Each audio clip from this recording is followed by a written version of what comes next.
जय हिंद साथियों, एक बार फिर से आप सभी का हमारे चैनल में स्वागत है।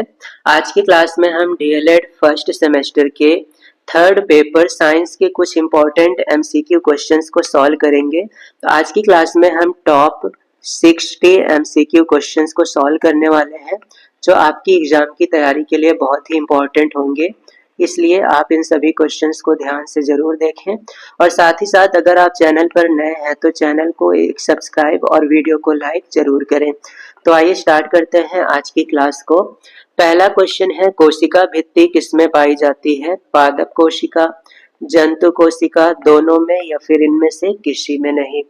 कोशिका भित्ति एक बहुत ही दृढ़ रचना होती है और हम लोग जानते हैं कि जीवों में बाहरी सतह दृढ़ नहीं होता है बल्कि कोमल होता है। तो अब ये बात क्लियर है कि ये रचना पौधों में ही पाई जा सकती है, क्योंकि पौधों की बाहरी सतह बहुत ही दृढ़ होती है। इसलिए कोशिका भित्ति पादप कोशिका में पाई जाती है। नेक्स्ट क्वेश्चन है, निम्नलिखित में से कौन सा रोग पॉलिश किए चावल को खाने से होता है? पेलाग्रा, अतिसार, बेरी या फिर घेंघा। जब हम चावल को ज्यादा धोते हैं या पॉलिश कर देते हैं तो उनमें से विटामिन बी नष्ट हो जाते हैं। विटामिन बी नष्ट हो जाता है, खास तौर पे B1 नष्ट हो जाता है। तो इसलिए हम यहाँ पर टिक करेंगे बेरी नामक रोग पॉलिश किए चावल को खाने से होता है। नेक्स्ट क्वेश्चन है, निम्न में से स्वपोषी किससे कहा जाएगा? जंतु, पौधे, कवक या फिर विषाणु। स्वपोषी हम उन्हें कहते हैं जिनमें क्लोरोफिल पाया जाता है। अब ये क्लोरोफिल पेड़ पौधों में होता है, इसलिए हरे पौधों को हम लोग स्वपोषी कहते हैं। नेक्स्ट क्वेश्चन है, विटामिन शब्द का सर्वप्रथम प्रयोग किसने किया? फुंक ने, हॉपकिंस ने, लूनिन ने या फिर इनमें से किसी ने नहीं। विटामिन शब्द का सबसे पहले प्रयोग करने वाले हैं फुंक। नेक्स्ट क्वेश्चन है, पौधों में उत्तेजनशीलता का प्रदर्शन किस में स्पष्ट दिखाई देता है? आम में, छुई मुई में, नीम में, अदरक में। तो इनमें से छुई मुई में सबसे स्पष्ट दिखाई देता है। जब इसे कोई भी छूता है तो यह पौधा तुरंत मुरझा जाता है, इसलिए छुई मुई के पौधों में उत्तेजनशीलता स्पष्ट दिखाई देता है। नेक्स्ट क्वेश्चन है, सजीवों तथा निर्जीवों के बीच की कड़ी क्या है? जीवाणु, विषाणु, लाइकेन, कवक। तो इनमें से विषाणु को सजीव और निर्जीव के बीच की कड़ी कहा जाता है। नेक्स्ट क्वेश्चन है, पौधों की कोशिका भित्ति किसकी बनी होती है? सेलुलोज, काइटिन, दोनों की या फिर इनमें से किसी की नहीं।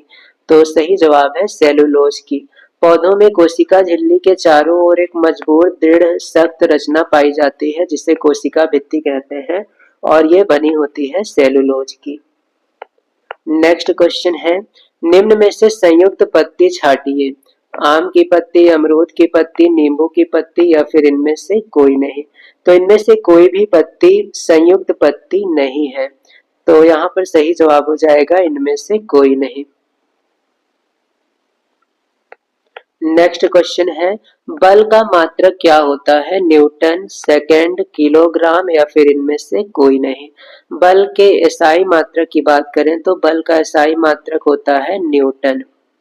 न्यूटन को और भी पढ़ा जाता है किलोग्राम मीटर पर सेकंड स्क्वायर। तो ये किलो न्यूटन का दूसरा रूप है, तो सही जवाब हो जाएगा न्यूटन। नेक्स्ट क्वेश्चन है, कायिक प्रवर्धन कैसे संभव है? जड़ के द्वारा, तने के द्वारा, पत्ती के द्वारा या फिर सभी से।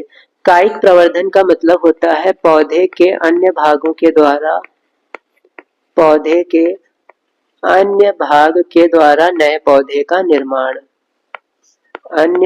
पौधे के अन्य भाग से नए पौधे का बनना, यह प्रक्रिया कहलाती है कायिक प्रवर्धन।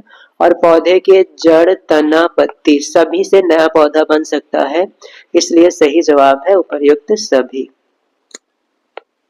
नेक्स्ट क्वेश्चन है, यौगिक का उदाहरण इनमें से क्या है? वायु, धुआं, चीनी या फिर विचीनी का विलयन। तो अगर वायु की बात करें तो वायु ये मिश्रण है, ये यौगिक नहीं है। धुआं भी विभिन्न गैसों का मिश्रण है, तो इसे भी हम लोग मिश्रण कहेंगे। चीनी यौगिक है क्योंकि चीनी में परमाणुओं की संख्या निश्चित है, C12 H22 O11। चीनी में कार्बन, हाइड्रोजन, ऑक्सीजन तीनों परमाणुओं की संख्या निश्चित है, इसलिए चीनी यौगिक है। नेक्स्ट क्वेश्चन है, 1 फुट कितना होता है? 26.48 सेंटीमीटर, 28.48 सेंटीमीटर, 29.48 सेंटीमीटर, 30.48 सेंटीमीटर। तो 1 फुट होता है 30.48 सेंटीमीटर। न्यूटन का गति का कौन सा नियम क्रिया प्रतिक्रिया का नियम कहलाता है? प्रथम, द्वितीय या फिर तृतीय? तो सही जवाब है तृतीय नियम। न्यूटन का तीसरा नियम एक्शन रिएक्शन का नियम भी कहलाता है, एक्शन रिएक्शन।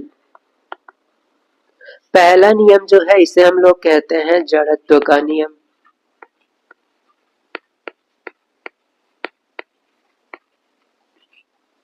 और जो दूसरा नियम है इससे बल की परिभाषा प्राप्त होती है।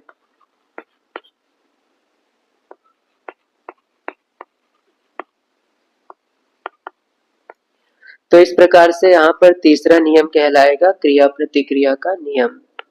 नेक्स्ट क्वेश्चन है, बल की इकाई क्या है? अर्ग, डाइन, वॉट या फिर कैलोरी? तो अभी हमने एसआई इकाई बताया था एक क्वेश्चन में, बल की एसआई इकाई होती है न्यूटन। अगर न्यूटन ऑप्शन में नहीं है तो हम सीजीएस इकाई की बात करेंगे। बल की सीजीएस इकाई होती है डाइन। तो यहाँ पर सही जवाब हो जाएगा डाइन। और 1 न्यूटन में कितने डाइन होते हैं? 10⁵5 डाइन। 1 न्यूटन में 1,00,000 डाइन होता है।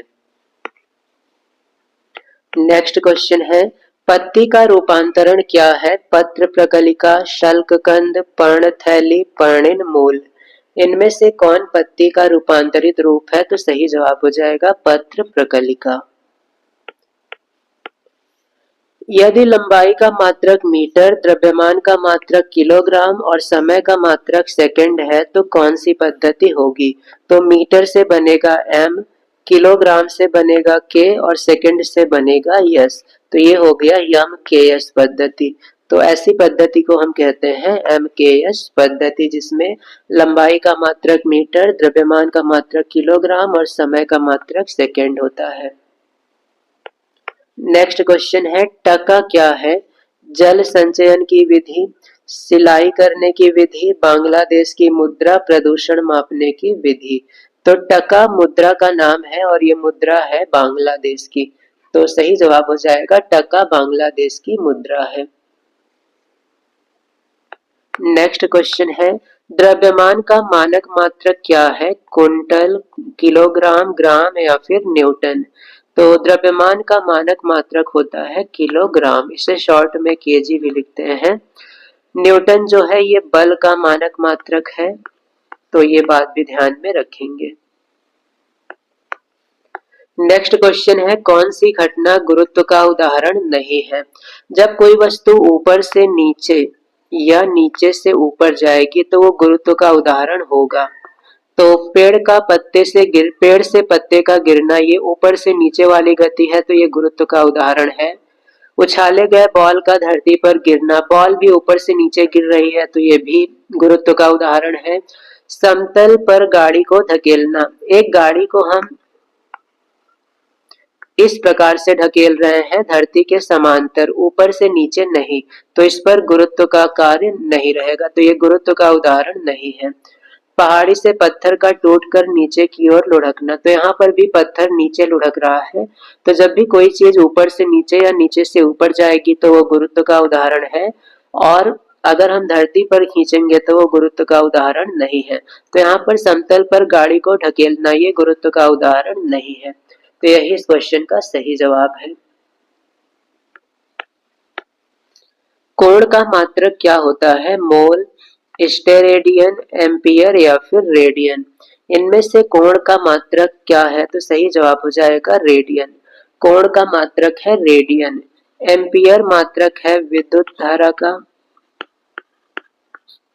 स्टेरेडियन मात्रक है घन कोण का। मोल मात्रक है पदार्थ की मात्रा का।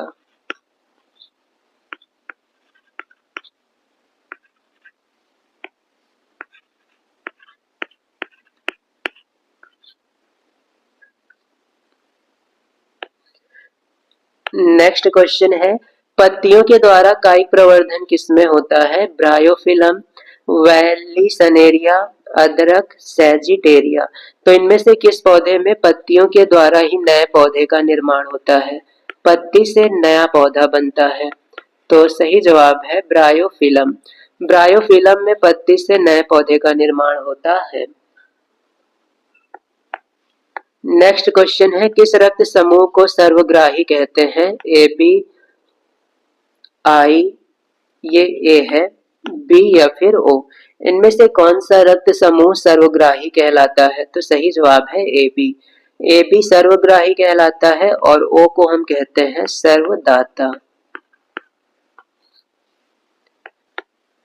निम्नलिखित में से कौन सा मछली का अनुकूलन अंग नहीं है? धारा रेखित शरीर, पंख, गलफड़े या फिर फेफड़ा।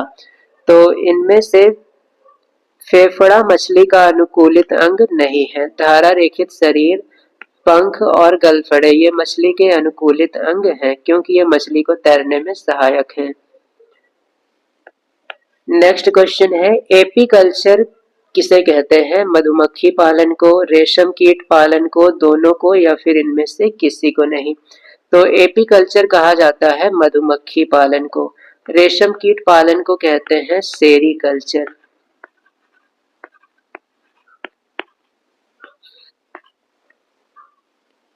नेक्स्ट क्वेश्चन है, मानव कपाल में हड्डियों की संख्या कितनी होती है? 11, 14, 8 या फिर 7? तो सही जवाब हो जाएगा 8 हड्डियां। मनुष्य की खोपड़ी में 22 हड्डियां होती हैं। खोपड़ी में होती हैं 22 हड्डियां। इनमें से 8 हड्डियां पाई जाती हैं कपाल में और 14 हड्डियां पाई जाती हैं चेहरे में।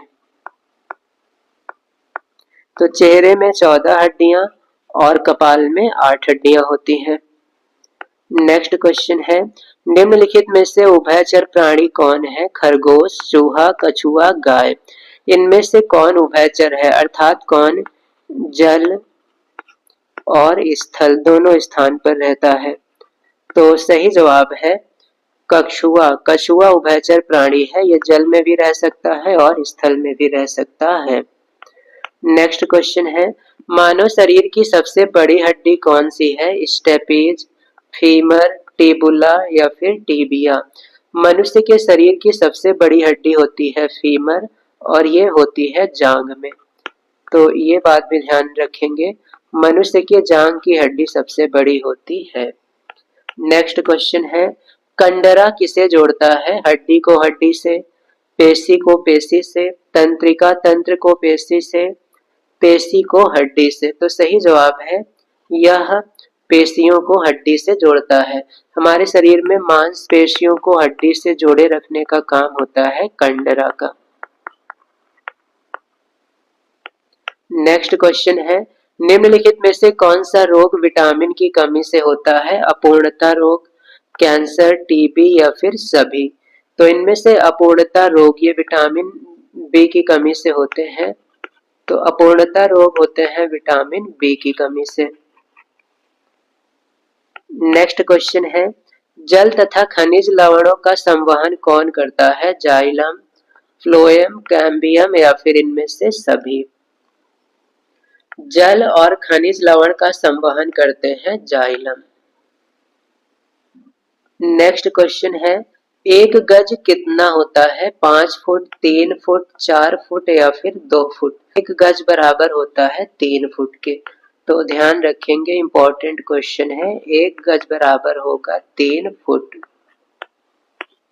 ये क्वेश्चन आपके लिए बहुत इंपॉर्टेंट है। नेक्स्ट क्वेश्चन है, उपापचयी क्रिया कितने प्रकार की होती है? 1, 2, 3 या 4? उपापचयी क्रिया 2 प्रकार की होती है, एक होती है अपचयी और दूसरी होती है उपचयी। तो पहली है अपचयी और दूसरी है उपचयी। इस प्रकार से उपापचयी क्रिया दो प्रकार की हुई। नेक्स्ट क्वेश्चन है, वायु क्या है? समांगी मिश्रण, विषमांगी मिश्रण, यौगिक या फिर शुद्ध पदार्थ? तो इनमें से वायु होता है विभिन्न गैसों का समांगी मिश्रण। विभिन्न गैसों के समांगी मिश्रण को वायु कहते हैं, जिसमें oxygen, nitrogen, carbon monoxide, carbon dioxide आदि गैसें घुली होती हैं। हमारे शरीर के किन अंगों में लसिका कोशिका पाई जाती है? यकृत, तिल्ली, अग्न्याशय या फिर वृक्क? तो सही जवाब है तिल्ली में लसिका कोशिका पाई जाती है। तिल्ली को प्लीहा भी कहा जाता है और इसे स्प्लीन भी कहते हैं। नेक्स्ट क्वेश्चन है, वयस्क मनुष्य के शरीर में हड्डी कितनी होती है? 206, 207, 208, 201। वयस्क मनुष्य के शरीर में हड्डियों की संख्या होती है 206। और अगर इसी के साथ नवजात बच्चे की बात करें तो नवजात बच्चे में हड्डियों की संख्या होती है 270 से 300 तक। तो ये बात भी ध्यान रखेंगे। नेक्स्ट क्वेश्चन है, चने के बीज में दो हल्के पीले रंग की संरचनाओं को क्या कहा जाता है? बीज चोल, भ्रूण, बीज पत्र या फिर मूलांकुर? चने के बीज में दो भाग होते हैं पीले रंग के, इन भागों को हम कहते हैं बीज पत्र। नेक्स्ट क्वेश्चन है, मनुष्य के शरीर में कितनी जोड़ी पसलियां पाई जाती हैं? 10, 12, 14 या फिर 20? मनुष्य के शरीर में 12 जोड़ी पसलियां पाई जाती हैं। 12 जोड़ी, 12 जोड़ी का मतलब है 24 पसली। तो सही जवाब है ऑप्शन ख। मनुष्य के शरीर में 12 जोड़ी अर्थात 24 पसलियां पाई जाती हैं।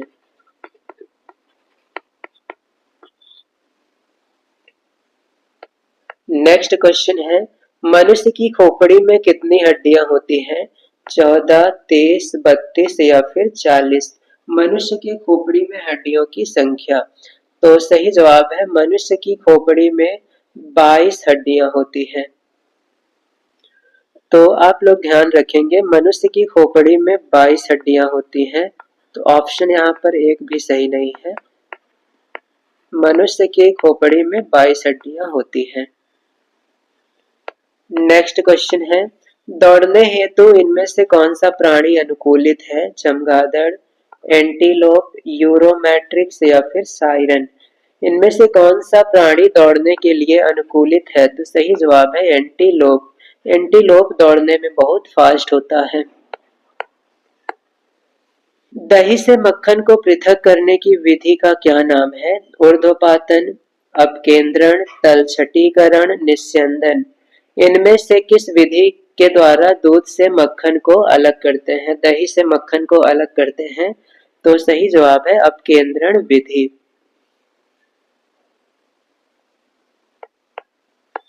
नेक्स्ट क्वेश्चन है, निम्न में से यौगिक कौन है? जल, सोना, पीतल, चांदी? तो इनमें से जल यौगिक है, क्योंकि जल का सूत्र होता है H2O। इसमें परमाणुओं की संख्या निश्चित है, हाइड्रोजन के 2 परमाणु और ऑक्सीजन का 1 परमाणु है। सोना और चांदी ये दोनों धातुएं हैं, तो सोना और चांदी के बारे में याद रखेंगे, ये धातु है। पीतल, पीतल के बारे में ध्यान रखेंगे, पीतल मिश्र धातु है। मिश्र धातु अर्थात जो दो धातुओं से मिलकर बनी होती है, तो पीतल मिलके बनी है तांबा और जिंक से। तांबा और जिंक के मिलने से पीतल का निर्माण हुआ है, इसलिए पीतल मिश्र धातु है। तो यहाँ पर सही जवाब है जल एक यौगिक है, क्योंकि इसमें परमाणुओं की संख्या का अनुपात निश्चित है। नेक्स्ट क्वेश्चन है, घुलनशील ठोस पदार्थों को द्रव से पृथक करने की विधि कौन सी है? निथारना, वाष्पीकरण, तलछटीकरण, छानना? यदि कोई ठोस पदार्थ द्रव में मिला दिया जाए, जैसे नमक, नमक को हम लोग पानी में मिला दें तो यहाँ पर नमक से पानी को अलग करने के लिए हमें पानी को वाष्प बनाकर उड़ाना पड़ेगा। तो जब सारा पानी वाष्प बनकर उड़ जाएगा तो अंत में हमें नमक मिलेगा। तो इस प्रक्रिया का नाम है वाष्पीकरण। ठोस पदार्थों को द्रव से अलग करने के लिए वाष्पीकरण का उपयोग होता है। नेक्स्ट क्वेश्चन है, किसी धातु की सतह का क्षेत्रफल का मात्रक क्या है? तो मान लेते हैं कि ये धातु की सतह है, ये है लंबाई और ये है चौड़ाई। लंबाई को हम लोग मापेंगे मीटर में और चौड़ाई को भी मापेंगे मीटर में। तो यहाँ पर एरिया निकालने का फॉर्मूला हो जाता है लंबाई गुणे चौड़ाई। लंबाई को मीटर में लिखेंगे, चौड़ाई को भी मीटर में लिखेंगे, तो मीटर और मीटर मिलके बन जाएगा मीटर की घात 2। इस प्रकार से धातु की सतह के क्षेत्रफल का मात्रक आ जाएगा मीटर की घात 2। इसी को वर्ग मीटर कहते हैं। वर्ग मीटर का मतलब मीटर स्क्वायर। नेक्स्ट क्वेश्चन है, मछली में सांस लेने के लिए कौन सा अंग पाया जाता है? फेफड़ा, गलफड़ा, त्वचा या फिर इनमें से सभी? मछलियां सांस लेने के लिए गलफड़ों का उपयोग करती हैं। नेक्स्ट क्वेश्चन है, पहलवान को भार उठाने में कौन सा बल लगता है? पेशी बल, विद्युत बल, चुंबकीय बल या फिर इनमें से कोई नहीं? पहलवान को भार उठाने के लिए पेशी बल की जरूरत पड़ती है। नेक्स्ट क्वेश्चन है, फल का पेड़ से गिरना किसका उदाहरण है? चुंबकीय बल, घर्षण बल, गुरुत्व बल, पेशीय बल। तो ये उदाहरण है गुरुत्वाकर्षण बल का। जब फल पेड़ से टूट जाता है तो ये गुरुत्वाकर्षण बल के कारण नीचे गिर जाता है। बालू और लोहे की छीलन को कैसे पृथक करते हैं? बिन कर, चुंबकीय पृथक्करण द्वारा, फटक कर, छान कर। अगर बालू और लोहे को मिला दिया जाए तो उन्हें अलग करने के लिए हमें चुंबकीय पृथक्करण विधि का उपयोग करना पड़ेगा। तो सही जवाब हो जाएगा चुंबकीय पृथक्करण विधि। नेक्स्ट क्वेश्चन है, पत्तियों के द्वारा जनन किसमें होता है? अजूबा में, बबूल में, केला में, आम में। इनमें से किसमें पत्ती के द्वारा जनन होता है? तो सही जवाब है अजूबा। अजूबा के लिए हम लोग ब्रायोफिल्म भी यूज कर सकते हैं। तो अजूबा या ब्रायोफिल्म में पत्ती के द्वारा जनन होता है। नेक्स्ट क्वेश्चन है, इनमें से कौन उभयचर जंतु है? मेंढक, मछली, चिड़िया, कुत्ता। इनमें से कौन उभयचर है? तो सही जवाब है मेंढक। मेंढक उभयचर जंतु है। ये जल में भी रह लेता है और ये थल में भी रह सकता है, इसलिए इसे हम उभयचर जंतु कहते हैं। नेक्स्ट क्वेश्चन है, पौधे का सुषुप्त भाग किसे कहा जाता है? जड़ को, बीज को, फूल को या फिर पत्ती को? तो इनमें से बीज को पौधे का सुषुप्त भाग कहा जाता है, क्योंकि बीज प्रारंभ में सुषुप्त अवस्था में होता है, परंतु जब इसे हम भूमि में मिला देते हैं, मिट्टी में मिला देते हैं, तो ये जागृत हो जाता है और इससे नए पौधे का निर्माण होता है।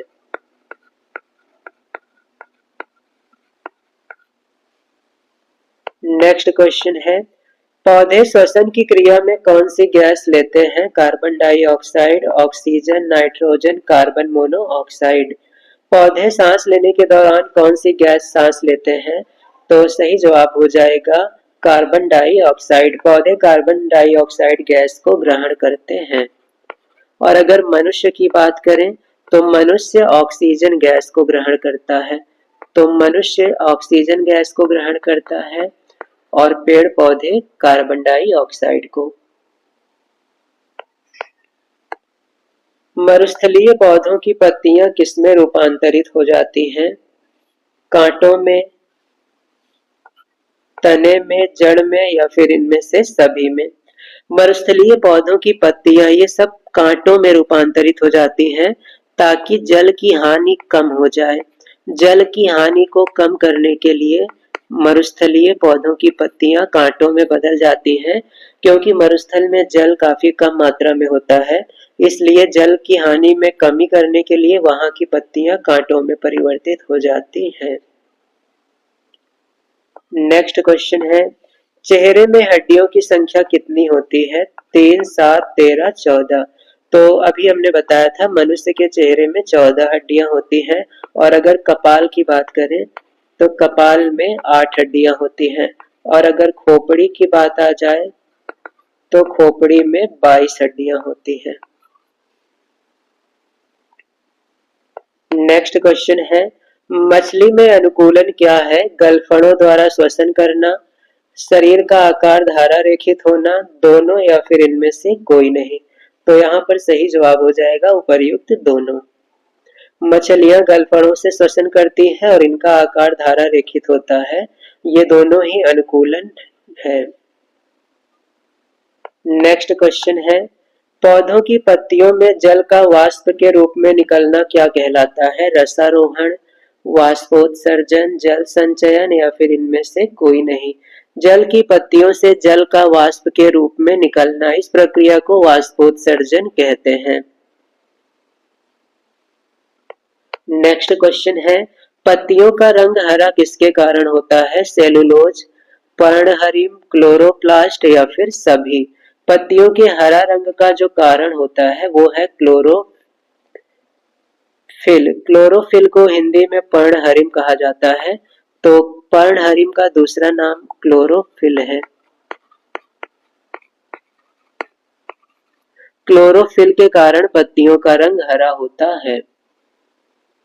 नेक्स्ट क्वेश्चन है, प्रकाश संश्लेषण की क्रिया किसमें होती है? पौधे में, जंतु में, कवक में, विषाणु में। प्रकाश संश्लेषण की क्रिया होती है केवल हरे पेड़ पौधे में। हरे पेड़ पौधे या फिर हम कह लें ऐसे पेड़ पौधे जिनमें क्लोरोफिल पाया जाता है। ऐसे पौधे जिनमें क्लोरोफिल होता है उन्हीं पौधों में प्रकाश संश्लेषण की क्रिया होती है। तो यहाँ पर सही जवाब हो जाएगा हरे पेड़ पौधे। नेक्स्ट क्वेश्चन है, प्रकाश संश्लेषण का उत्पाद क्या है? मंड, ऑक्सीजन, दोनों या फिर इनमें से कोई नहीं। तो सही जवाब है उपर्युक्त दोनों। प्रकाश संश्लेषण के फलस्वरूप मंड और ऑक्सीजन बनता है। ऑक्सीजन मिलता है और साथ में मंड मिलता है C6H12O6। नेक्स्ट क्वेश्चन है, मानव श्वसन किससे करता है? नाक से, फेफड़े से, गलफड़े से या फिर इनमें से सभी से। मनुष्य श्वसन करता है फेफड़ों के द्वारा, तो सही जवाब हो जाएगा ऑप्शन ख। इस प्रकार से ये थे विज्ञान के टॉप 60 MCQ क्वेश्चंस जो आपकी एग्जाम की तैयारी के लिए बहुत इंपॉर्टेंट है। आप इन सभी क्वेश्चंस को अच्छे से लर्न करें और साथ ही साथ अगर आप चैनल पर नए हैं तो चैनल को सब्सक्राइब और वीडियो को लाइक जरूर करें।